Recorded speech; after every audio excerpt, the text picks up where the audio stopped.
మనకి భారతదేశంలో ఫిబ్రవరితో వర్షాలు పూర్తయ్యి మార్చి నుంచి ఎండాకాలం వస్తుంది. అంటే మనకి వర్షాలు కాదు, ఫిబ్రవరికి చలికాలం పూర్తవుతుంది. చలికాలం పూర్తయ్యి అప్పటి నుంచి ఎండలు బిగిన్ అవుతాయి. ఆ ఎండలు మార్చి ఎండింగ్కి మండుతుంటాయి. మార్చి తర్వాత ఏప్రిల్ మేకి వచ్చేటప్పటికి పతాక స్థాయికి చేరి జూన్ 14, 15 నుంచి మార్పులు వస్తాయి. ఒక్కోసారి అదృష్టం బాగుంటే కొంచెం ముందుకు వచ్చి ఋతుపవనాలు వస్తే సెట్ అవుతుంది.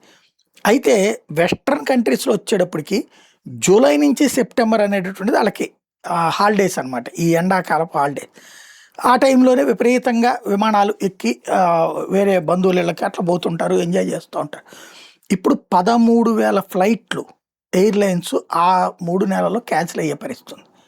ప్రపంచవ్యాప్తంగా విమాన ఇంధన ధరలు విపరీతంగా పెరిగినటువంటి నేపథ్యంలో, సప్లై చైన్ దెబ్బతిన్న నేపథ్యంలో, కొరత ఏర్పడుతున్నటువంటి నేపథ్యంలో ఈ నిర్ణయం తీసుకోవడం అనేది సంచలనం సృష్టిస్తుంది.